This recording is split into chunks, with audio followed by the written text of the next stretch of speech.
Uh, Hello, everybody. Dr. Wallace here, dropping in on an actual unscheduled video. Actually, right now, should be on my YouTube channel, live streaming my first scheduled video. But I wanted to take time to sort of address a consistent question or statement or implicit idea that normally follows anytime I celebrate my wife on social media, specifically on Facebook. You know, I get these indirect, because very rarely do people come into my inbox and ask me or consult me or talk to me about my marriage. Most people that come and talk to me about my marriage that I don't know normally celebrates it and, you know, praises the way that we get along, and how you see us get along on social media, how we lift each other, how we celebrate, is how we actually get along. It's not some created presentation, because to me, living that life is a lot harder than just saying, man, we going through it. Trying to present one image here and living something else and trying to create this balance. We don't have a perfect marriage in the sense of two people being perfect. Hey, Regina. Hey, Isaiah. We don't have that. What we have is an immense respect for one another, immense appreciation for one another. We don't take one another for granted, and we don't take the relationship for granted. What I want to talk about first and foremost is those who have followed me or around for any amount of time know I take the time to celebrate my wife. And she does the same thing on her page. But I definitely take the time to celebrate my wife on a regular basis. And I do so out of appreciation. I've told you before, my entire life is built on gratitude. And I wake up in the morning, and the first thing that I do is I establish a mindset and a heart of gratitude. How I'm going to go through whatever I got to go through in that day is going to start from a heart of gratitude. I don't care what it is. It starts my day with a heart of gratitude. And the way that I do that is I wake up every morning and I give myself 3 reasons that I have to be grateful. The first reason is always the woman that's laying on the left side of me when I wake up. The first thing I do when I wake up, she's still asleep. I look over and I watch her until I see her take her next breath. When I see her take her next breath, I am grateful. That's another day that I have to show her how much she means to me, as well as experience her warmth and how she deals with me and treats me and everything else. This isn't about romance. This isn't about emotion. This isn't about perfection. It's simply about understanding what's in the moment and appreciating it.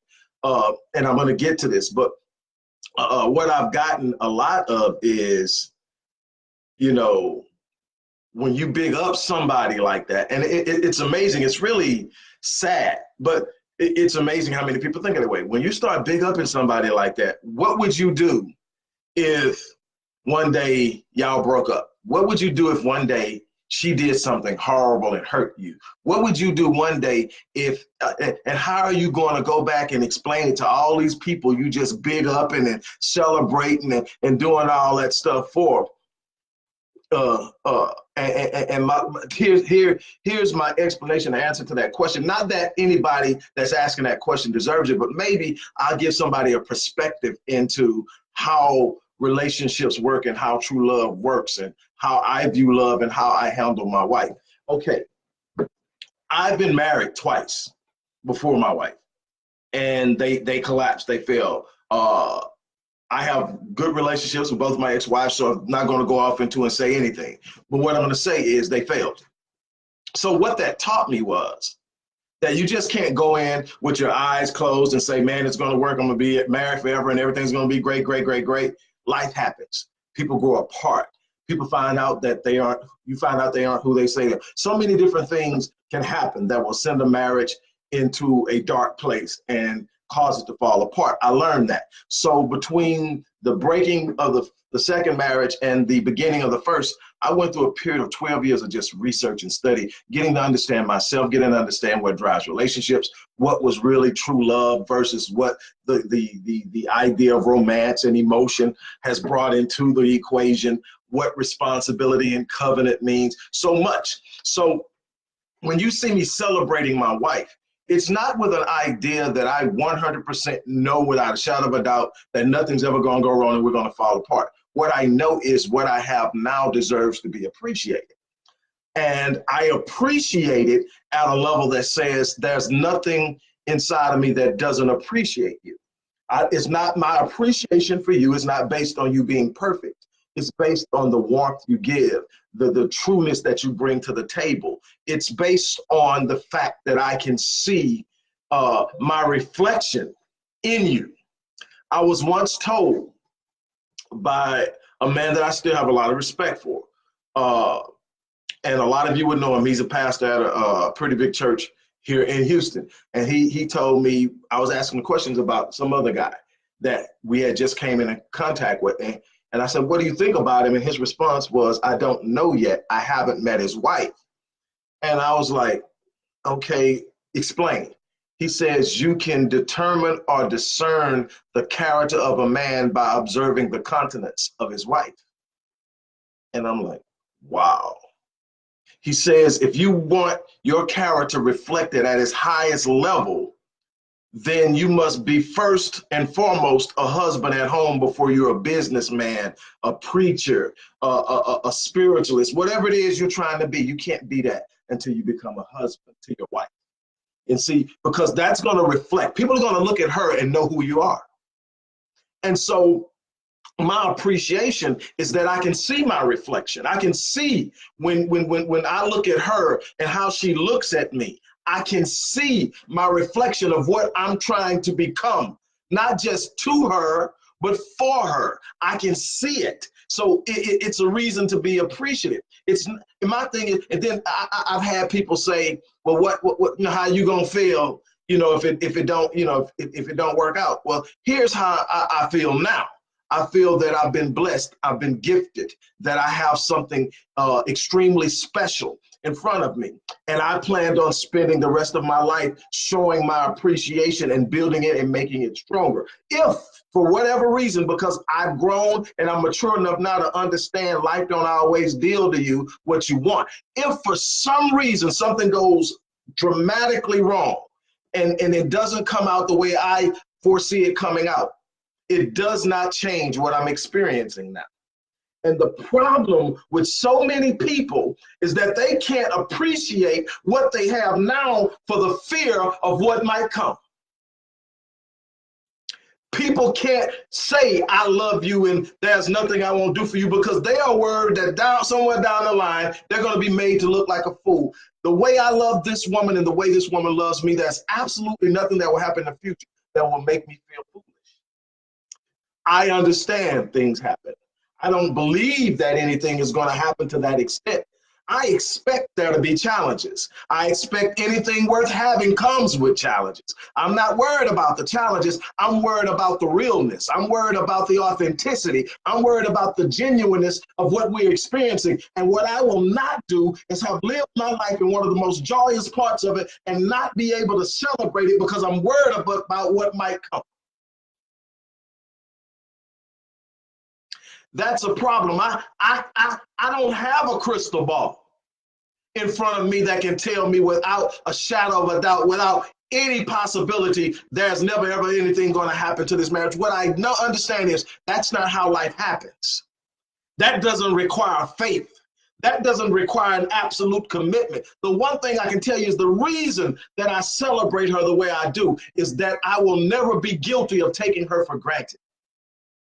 See, if I start to take her for granted, if I stop celebrating her, if I stop big upping her, if I stop talking about how awesome I see her, it'll show in the way I deal with her.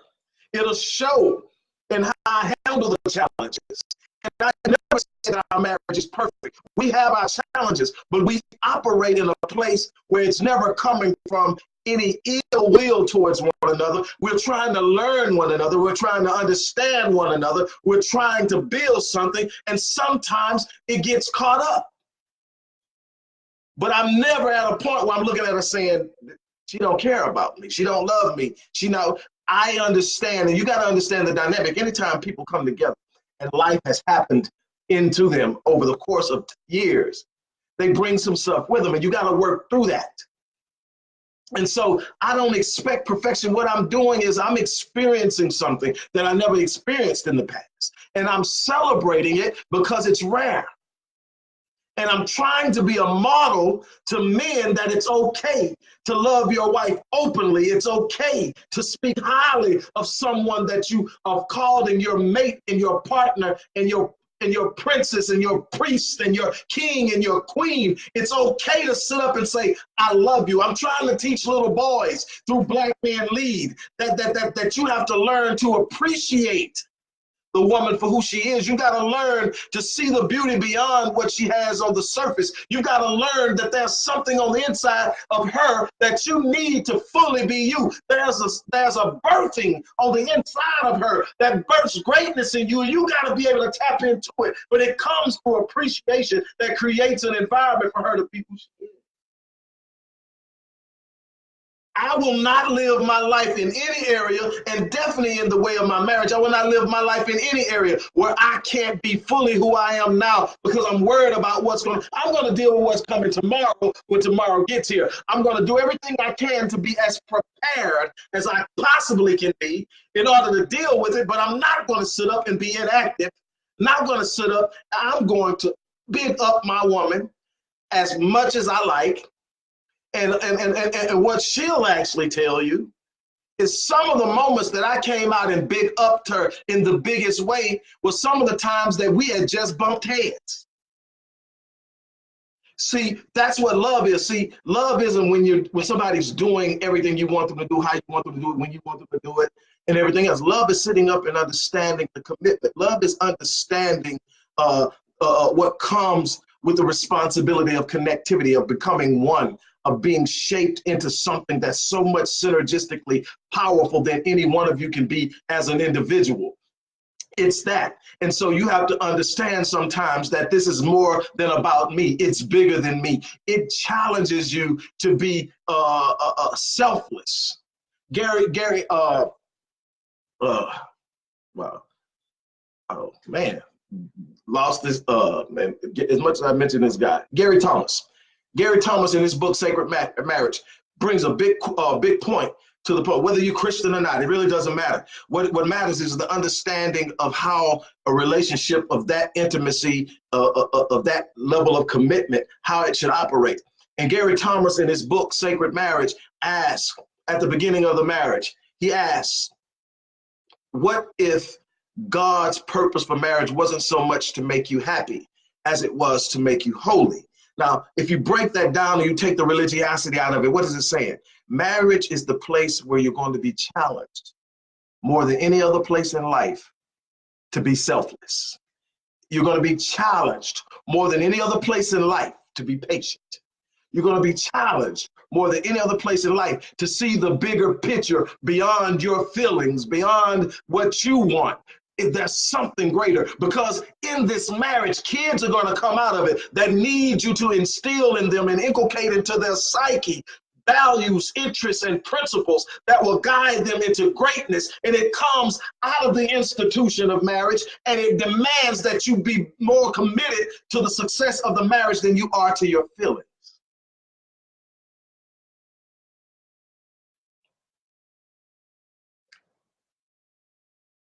At the true nature of it, at the truest level of what I feel and how I operate in my marriage. When I wrote my fourth book, When Your House Is Not a Home, it deals with conflict in the marriage. It deals with the need to understand one another. It deals with so much. But when I was researching and I was writing there, it brought me to a place to understand that it's bigger than me. It's not about me. It's about so much more. It's about an ability to see the bigger picture, the responsibility beyond self.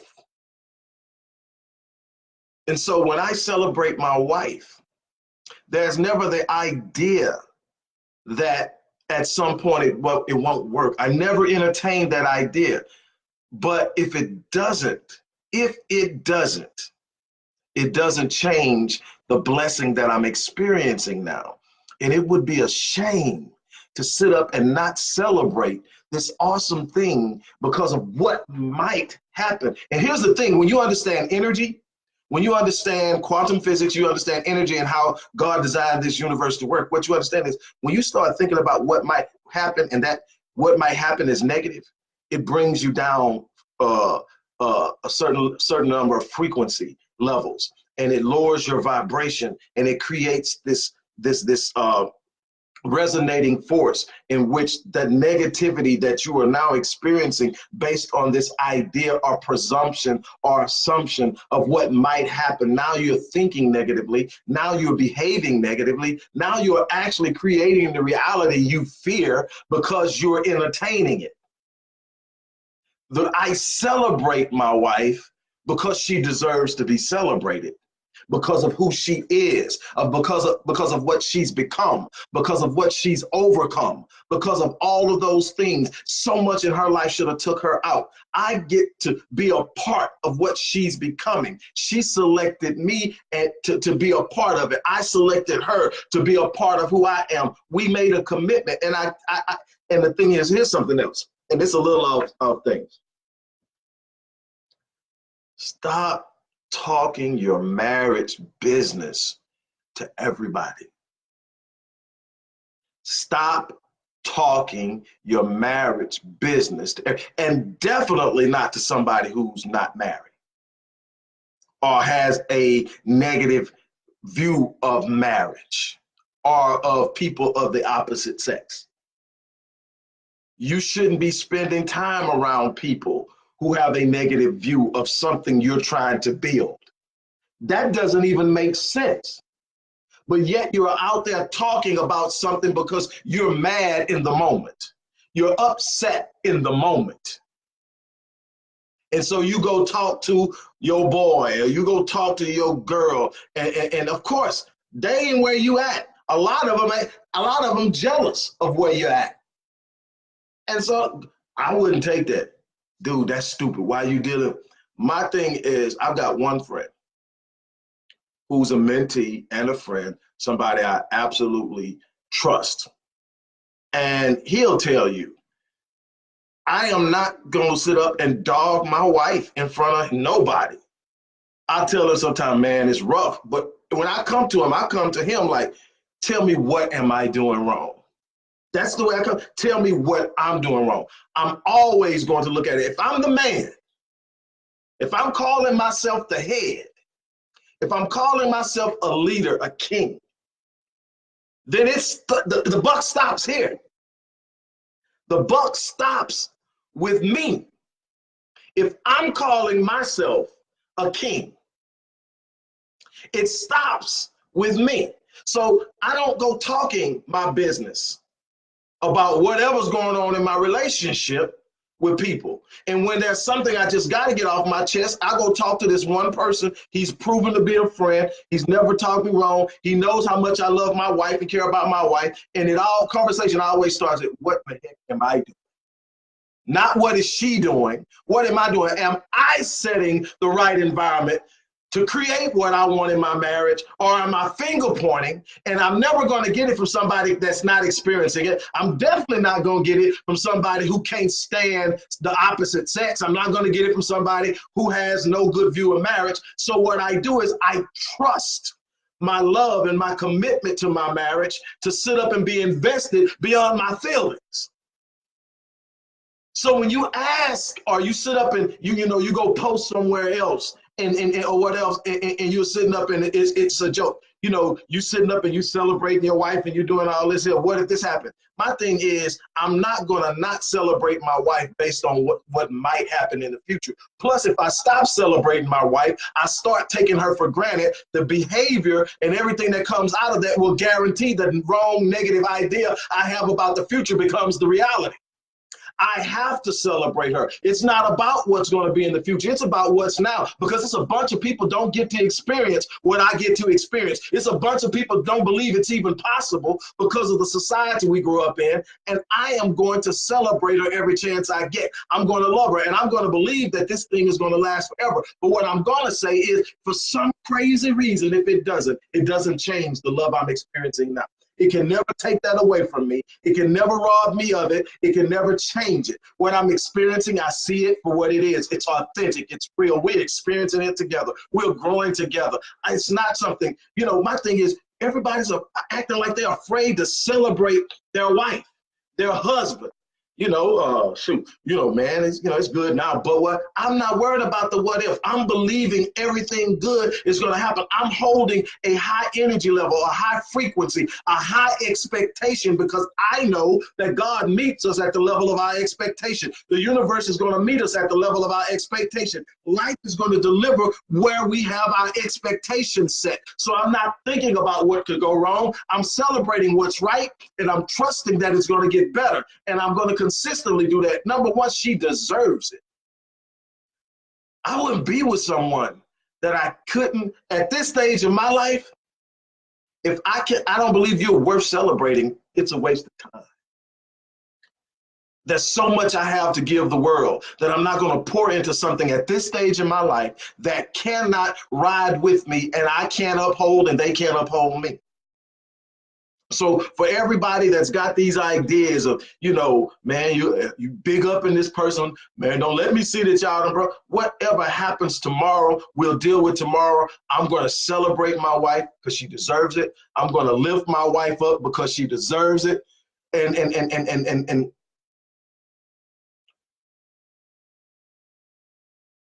this is, I mean, first of all, when I talk about love and I'm talking about my wife, has nothing to do with romance and emotion. I try to pull a little romance out every now and then. I get the side eye, because I'm probably not as romantic as I should be and can be. Something I'm willing to work on, because that's what it's about. It's about work. It's about growing. It's about changing. It's about getting outside of your comfort zone. When I talk about love, it has nothing to do with how I feel. It has everything to do with what I saw in her that drew me, that said I'm willing to give myself to this thing called marriage on a covenantal level, meaning that I'm in contract with you and that we're going to do this thing together. And so when I think about it, there's some times I'm in my feelings. There's some times I'm like, this is some BS. And I'm never going to sit up and do something stupid or pull away. Now, I might have to take some time to myself to get out of my feelings, but I'm never going to mishandle it. If she's used to me holding her at night, I'm going to hold her at night, no matter how it is. Whatever she asks me, say she needs to do, I'm going to go do it. I'm going to do what I'm responsible for doing, no matter how it feels. Now, what I learned from this is embodied cognition. What I learned from this is when you start doing the things that you're responsible for, even when you don't feel like it, you start feeling like it anyway. It's amazing, and I teach people this in what I do in my work. Sometimes you're just not gonna feel like, sometimes you're just having a bad day. Sometimes they do something in their thing without ever realizing they do it, and you take it the wrong way. And now but the thing is, do what you're supposed to do anyway. And what you'll start to do is you start to feel it. Because in doing what you're supposed to do, you're reminded why you committed to do it. And it wasn't because of the little one thing that didn't go right. It was for all the things that went right, all the things you see in that person that makes you go, I won. And see, every day I wake up in the morning and I look over and I see her take her first breath. I say, I won. So that's number one. That's the first thing I'm grateful for every morning I wake up. I'm building this platform of greatness and gratefulness and appreciation and gratitude on which I'm going to build the success of my day. It starts with her. Why wouldn't I celebrate her? She means more to me than anybody else's opinion out there. So I'm not worried about what people think of their opinion. I'm not sharing this because I'm worried about your opinion. I've been saying what I've been saying about my wife before we got married. What I'm sharing it for is that somebody's out there trying to figure their way through this. And the whole idea is to sit back and pretend what you have isn't worth celebrating because of what might happen in the future. You don't realize you're almost guaranteeing that it will. If you can't show appreciation for the greatest gift that you have, that lack of appreciation will eventually deteriorate into contempt. And once you have contempt, it's just destructive and toxic. It's hard to breathe in the relationship. So I had to touch on this. This, like I said, I should have been over on my YouTube channel dealing with something else on the scheduled streaming that I had set up over there. But it's just after I had posted my little celebration of, of Marion, I just get these little things where people are always, saying little things. And it's not just me. I see people say, like, when they see somebody, well, if you celebrate this person now, what did this happen? What did that happen? And I'm like, who thinks like that, first of all? And you're wondering why you're having so many problems and so much difficulty in your life. You got this assumption of negativity.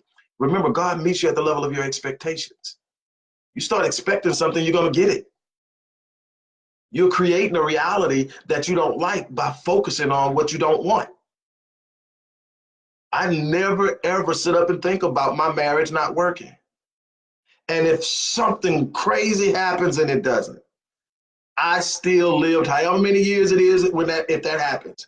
I still lived the most beautiful years of my life with this woman. And nobody can take that. No, absolutely nobody. And so I'm not going to sit up there. I'm going to keep loving her as hard as I can to try to make sure that I never have to experience my life without her. That's how I'm going to live. And that's the same way I commit to anything I do. So why wouldn't I do this with the thing that matters the most? It's amazing to me that people sit up and literally think like this.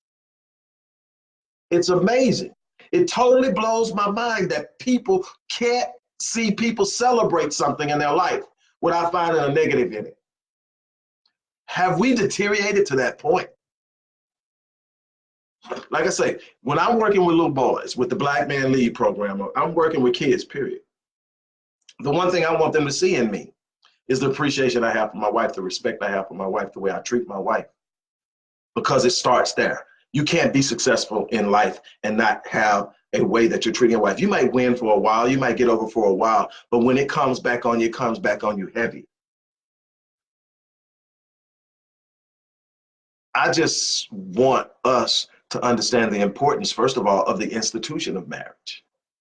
The more that we have scorned marriage, the more we have seen our society deteriorate. We have seen the inability to sustain family without first there being a strong marriage. Marriage is the foundation on which family rests. If you don't have strong marriages, you don't have strong families, period. And it's so many other things that fall apart when the marriage isn't solid. We've got to look at what causes the deterioration. We love to talk about, man, I remember when, and this world is this now, and but we don't want to ask and answer the questions of why. Everybody hates everybody now. Everybody's got this cynical attitude about anything that could possibly be anything worthwhile. It's easier to see the negative than it is the positive. It's easy to see the negative outcome rather than build a positive one.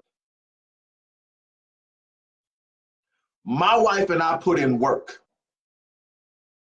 There are a bunch of awesome days, and then there are those challenges. And I would argue that those challenges are the big character building moments of our relationship. It shows just how committed we are. I don't see them as negatives. I see them as necessary. And so I am going to celebrate her. I'm grateful for her. Yes, I love her pulchritude, that outward beauty that draws me, that first got my attention. But what kept me, like I said, when it comes to Black women, pulchritude is easy to find. Black women are just beautiful. This ain't no shot at nobody else, but I'm talking about what I know. Black women are absolutely gorgeous in all shapes, sizes, and colors. So it's not hard to come across an attractive Black woman. What you have to look for is, what can she pull from you? What can she bring to you? Where can you find space with her from what she has on the inside? Yes, if she's any age, she's been through some points of brokenness because the world is real cruel to her. But when you can see that she had the wherewithal and the sense of purpose to withstand it, and come out of it and still growing, then that says, hey, let me pay attention. And my wife will tell you, and after this I'm done, my wife will tell you, we never dated. And that's something I wrote about in my book, When Your House Is Not a Home, that dating does not increase. Dating for so many years, or whatever you want to call it, for so many years before you make a commitment to get married, doesn't increase the chance of the marriage lasting. It's not about how well you know each other. It's about how well you know your purpose, how well you know your faith. If you're a faith-based person, how well do you know God? It's not about how well you know that person, because the person you know now that you dated for 3 years, that person that you know after 3 years won't be that person next year. So what happens? You're going to constantly grow. It's not about that. And I found in my research when I was writing When Your House Is Not a Home, people who actually got married sooner or closer to the date they met actually, as a general rule, had longer marriage than people who had these long dating relationships and engagements. See, it's not about how well you know a person. It's how committed you are. And we didn't date. We met. I worked with her on a professional level, so I got to know her character. But we didn't date. We weren't intimate. We didn't even play with each other on a flirty level. She was here. I was working with her as a counselor. We did our thing. She went her way. She grew, expanded more the next time she came around. I already remembered the character. She came around, and this time we didn't have any professional responsibilities as far as dealing with each other. And I told her, hey, I want to marry you. Here we are years later, been married and still building. It's commitment. It's always been commitment. Romance didn't even enter into marriage until the 13th century. It was always about commitment. It was always about responsibility. And then we made it about feelings. So now everybody get their feelings hurt, they break and run.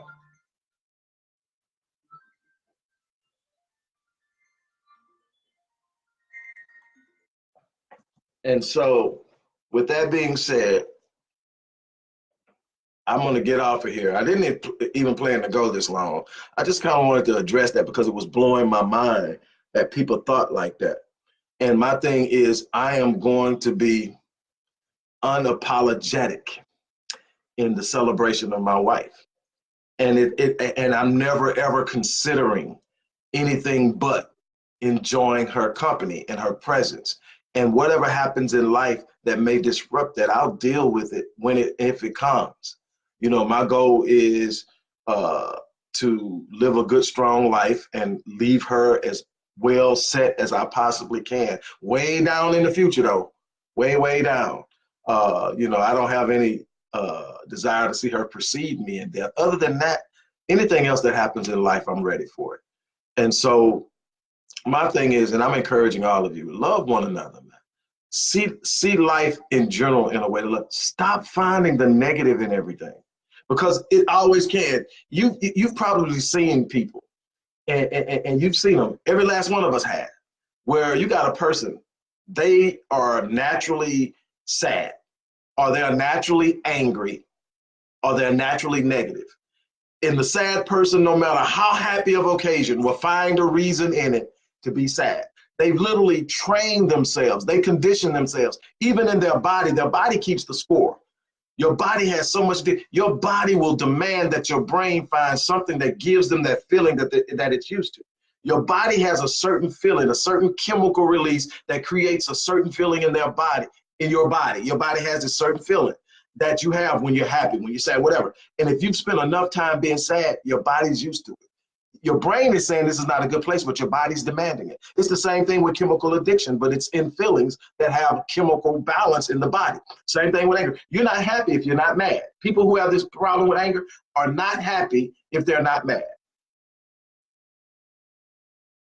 Same thing with somebody that's negative. You ain't happy if you can't find something wrong with something. Find the thing that is worth celebrating. Find the thing that brings joy. Find the thing that makes you smile and search for it. Because what'll happen is you start feeling that feeling of joy, of elation, of happiness.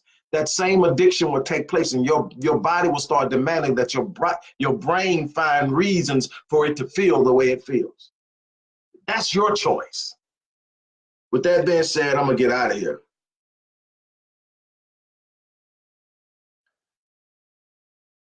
Appreciate the people in your life. Appreciate the people in your life.